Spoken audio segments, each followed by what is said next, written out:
how in the world did I just eat a quarter cup of sugar? Yikes. In today's episode, we will go over the foods we consume and dive into the amount of sugar that comes with it. From food to beverages, time to sweeten our knowledge with today's podcasts. Let's jump in. Hello, beautiful souls. I'm Angela. And I'm Claire, your companions on the journey to a successful and vibrant life. We are here to debunk those media health myths and break through mental blocks that we all face. Let's fuel your life with nourishing conversations to a healthier you. Hello, Claire. Hi. Good afternoon. Good afternoon. Yes, we usually say good morning, but we are a Sunday afternoon hitting up this recording. And how has work been? Still going strong with the new employees working with you and taking some of that work-life balance, bringing it back into focus for you? Yes, it's going great, and I'm actually really excited. So I just launched our first challenge. Okay. Would love for you to join. I'll send you a link to it. So it's basically optimizing our health span factors, our tools that we utilize that can add up to 12 to 14 healthy years to your life if you optimize all of these 5 tools. And so you get a point for each category that you complete each day. So there's a goal for nutrition, there's a goal for physical activity, sleep, stress, and screen time avoidance. So you get 1 point each day for each category that you accomplish. So Yeah, I'm really excited for it. I love it. That is awesome. Yeah. I have to say, with the new job, my screen time naturally is like really low because there'll be days where I just haven't even been on social media, and and it's nice because at night then I give myself that time, but it is like refreshing, and then you realize you didn't really miss much. Like, it's just cutting. I was quote unquote forced to cut a habit, meaning just the ability to hop on it at any moment throughout my day, to now I'm in a different world and I'm not on it, which I love. It's like, wow, this is great. What else can I do?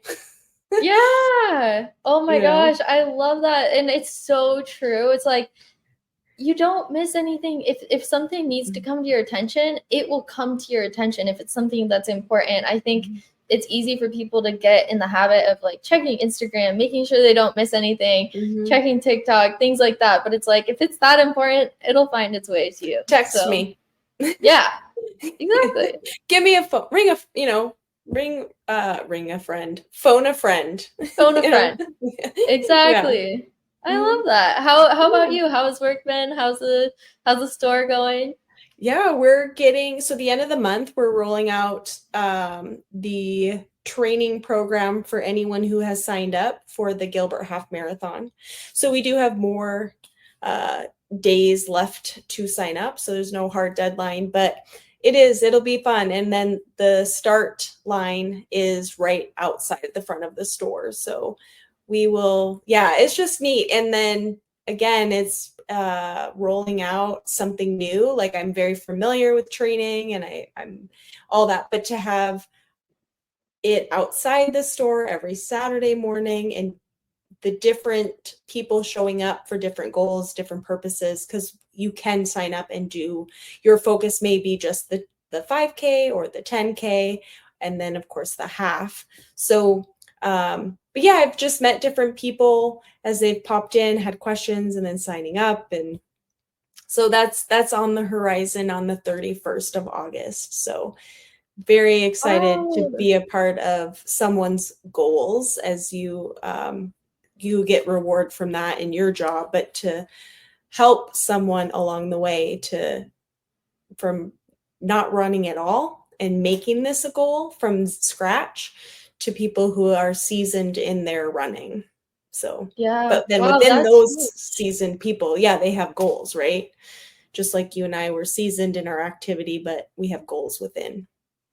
There you go. So, I mean, this is a great thing to just bring up for anyone who is looking into getting into running or trying to find your path of what you want to do with when it comes to exercise, what do you enjoy. And this is a reminder every Saturday, you said, that they could come to Soul. There's a sign up, so it is part of, like, you get your registration and all that, but there are plenty of run clubs in the community that will help you make those goals that are free if you didn't have a race in store. So this is, but people should come to you. Well, yes, I mean, if they're in the area, I'm just saying, like, come to Ange if you do have those goals. She's very approachable. So go in, get some advice on your running goals, because, I mean, you just have so much knowledge to share. So yeah, that's fair. Claire's plugging me. I am. You deserve it. So, and people should know that they do have someone to go to. I mean, just that's right. That's fair. Let her know you've been listening to the podcast. And yeah, that's right. But today, to pivot, we're going to talk about how I just ate a quarter cup of sugar. So I got to brainstorming a while back, and I go through phases where I can tell my sugar cravings are up, and whether I've had more treats on the weekend because it's the weekend, but then I find myself craving a little bit more through the week until I like reset and, I'm not at home to snack. Then I'm like, oh, okay. I packed my food, whatnot. But I thought it would be fun to kind of imagine, if we all know what a quarter cup looks like in our measurements, and fill that with white sugar, and what are the things that we are consuming.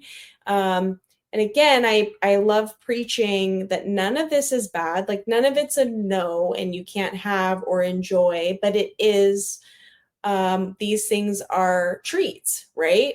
Like, what's under the category of having a treat? Even if you are one to consume something every day, perhaps it's changing that and say, I'm going to cut it in half. I'm going to have half the week. I'll have that, Monday, Wednesday, Friday, or whatever. So again, that really understand nothing's a no. It's just how much and how often, and pivoting that. So that's what I want to talk about, is just what is in what we consume.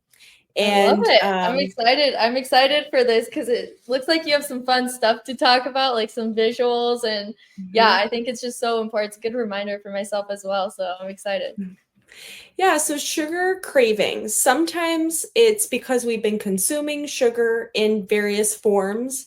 And so our body's just wanting that constant craving going on, and that's really why it's present, while other times it could be a deficiency.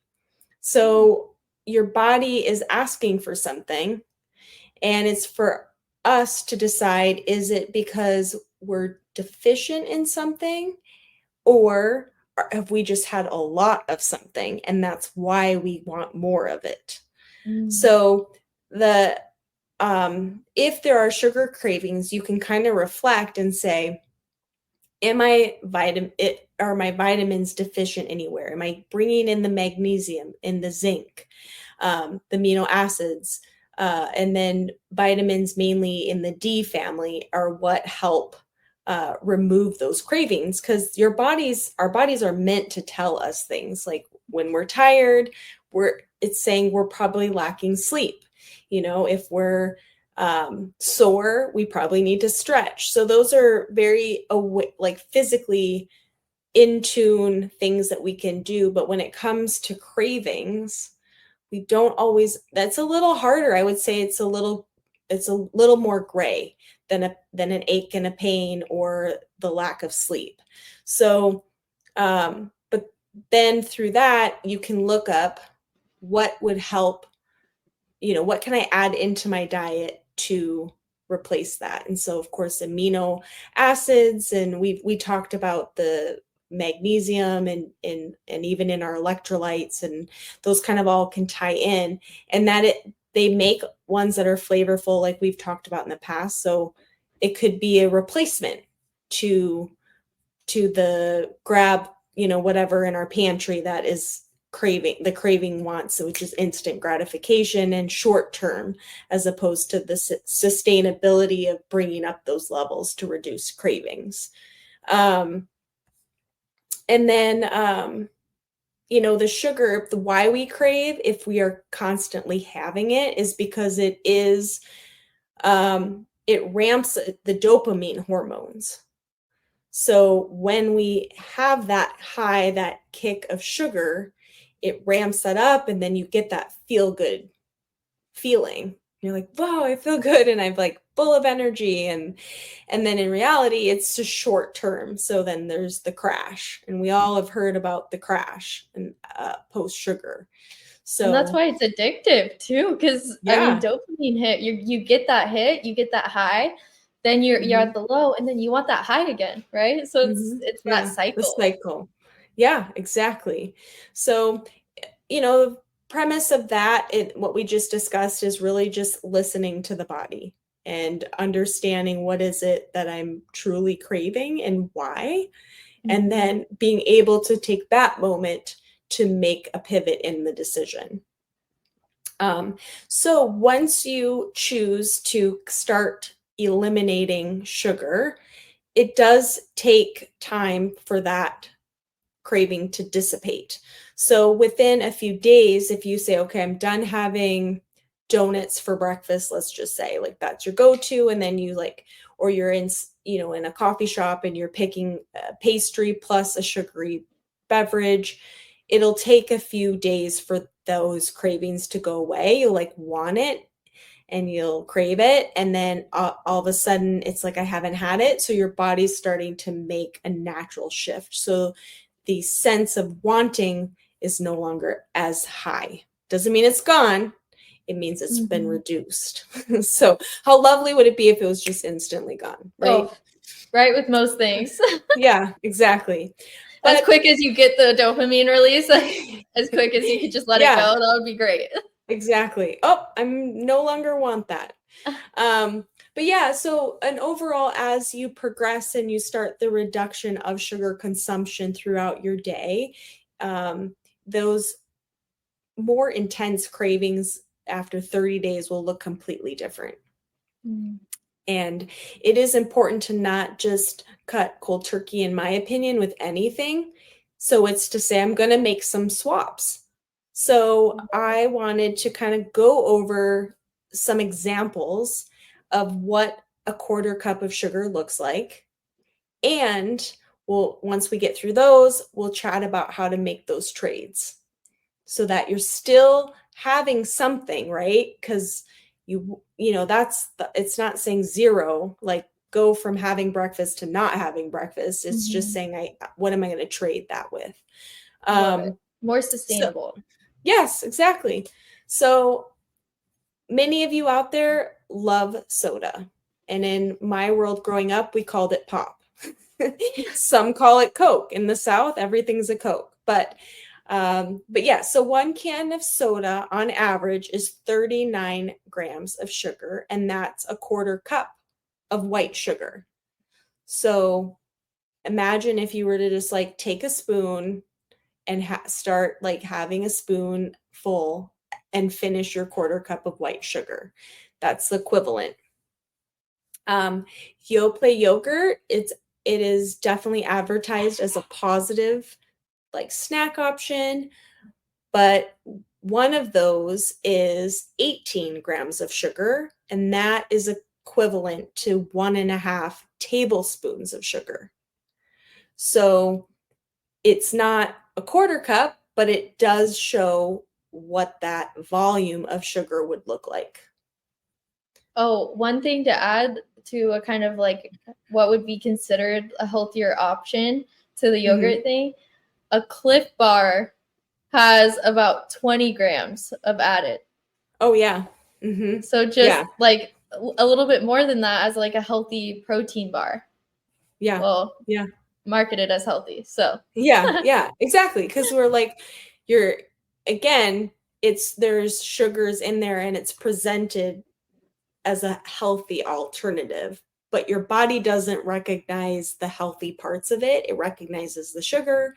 Therefore, it starts processing sugar as sugar, and it works in that facet.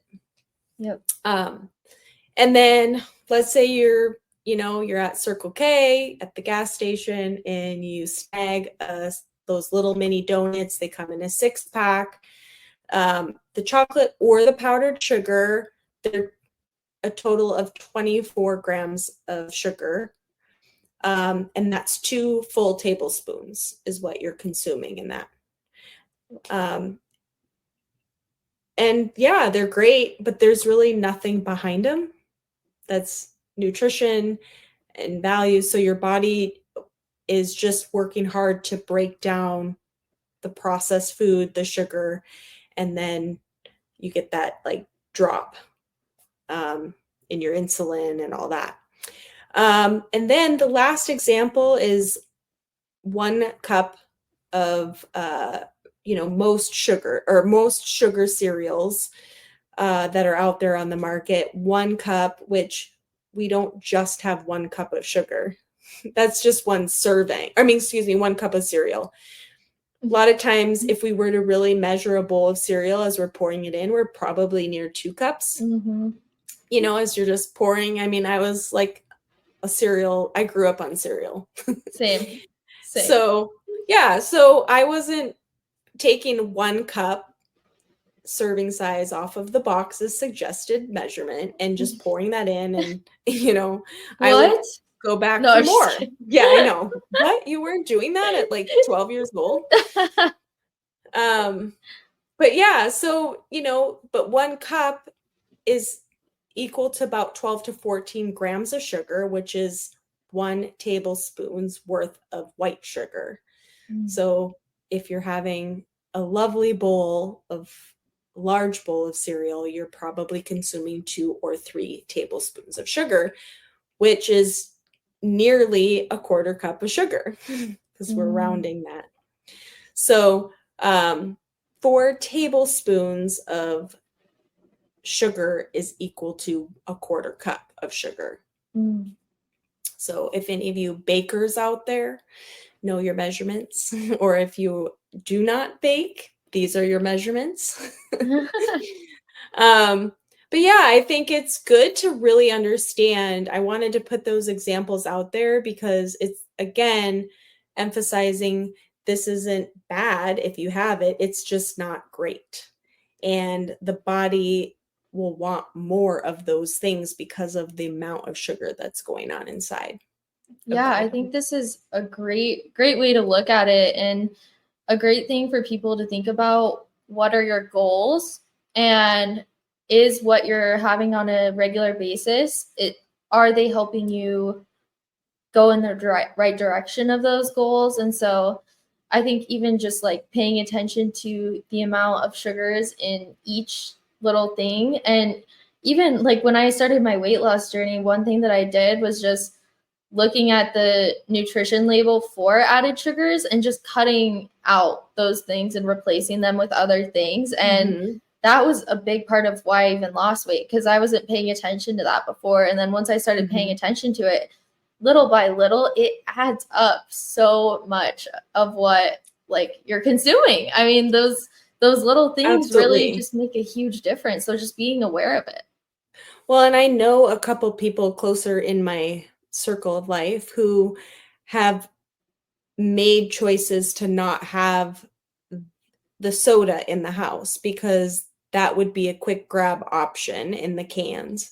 And naturally, because that was the one thing that was changed, weight coming off. Wasn't something grandiose going on, plus a workout, plus it was literally just, I'm removing this from my diet in my house because that's going to be better. Like chips, whatever that is like, treat yourself. If you're going out to dinner and you want a soda to, enjoy it, like do it. But it's finding what's going to help support you in your environment. Absolutely. Best. Out of sight, out of mind. I love it. Yeah, it's so great. So I wanted to not just leave everybody with the fun facts of sugar, but I also wanted to pair with, let's talk about that soda replacement. There is a brand called Zevia. You can find that at Sprouts, at least here in Arizona. Maybe Whole Foods carries it. I'm not too certain. But there are like, if you like that carbonation and you like the bubbly, even there's a brand called Poppy that I like. It has 25 calories. I don't know the sugar off the top of my head, but it has that like quenching your thirst I think it's alternative. 2 to 3 grams. Okay, Pretty thank sure. you. Yeah. Yeah. But yeah, I mean that if you'd like that, it comes in an array of flavors. Um, Again, remind yourself when you start doing these alternatives that the sugar and the sweetness and what you're used to is going to be different. But as you eliminate, right, and you're reducing it, your taste for something new, you'll begin to enjoy that. And then you like 3 months later, you decide to have a sip of soda somewhere, you're going to you're going to be like, "Whoa, this is really sweet." And Mm-hmm. it's like I've heard that with different clients when I used to work with macronutrients is like you kind of take a break from some of that and then you realize there are other alternatives that are supporting what you want to treat yourself to and Mm-hmm. not have all that extra sugar. So, but yeah, so that the oh yeah, I actually wrote the poppy thing on my notes. I just looked. Oh. It has 4 grams of Oh, sugar. okay. Yeah, Okay. which is 1 teaspoon. So there are 3 teaspoons in a Mm. tablespoon. So just for mental visual is you're having a third of a tablespoon of sugar, which is way different than a quarter cup. I mean, you've just cut that in a fraction. And then let's chat yogurt. So this alternative will take a little bit more effort on your part, but it does drop your sugar intake by 10 grams. So just do a half a cup of plain yogurt. I didn't even say zero fat. I just said plain, Mm-hmm. could be 2%, it could be the full fat. And you just add a quarter cup of fresh strawberries and you're at 8 grams total.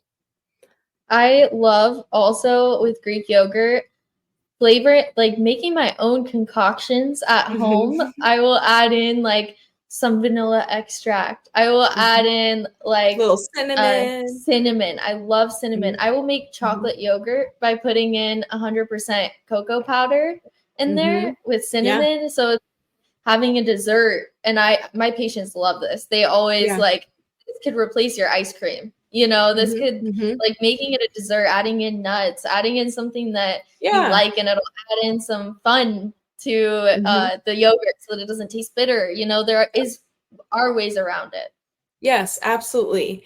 And of course, through the journey that I've had and having to have alternative things, like if I'm prepping for a show back in the day for competitions, like this is where I was able to discover that because I was like, well, I don't want to not have like yummy things, so it was taking yogurt, adding even a tablespoon of protein powder and whipping Yeah. that up and adding strawberries. It just is like so many different things. And reach out. I'm kind of jumping ahead, but like reach out to Claire and I because we are happy to support those alternatives and give you those recipes Mm-hmm.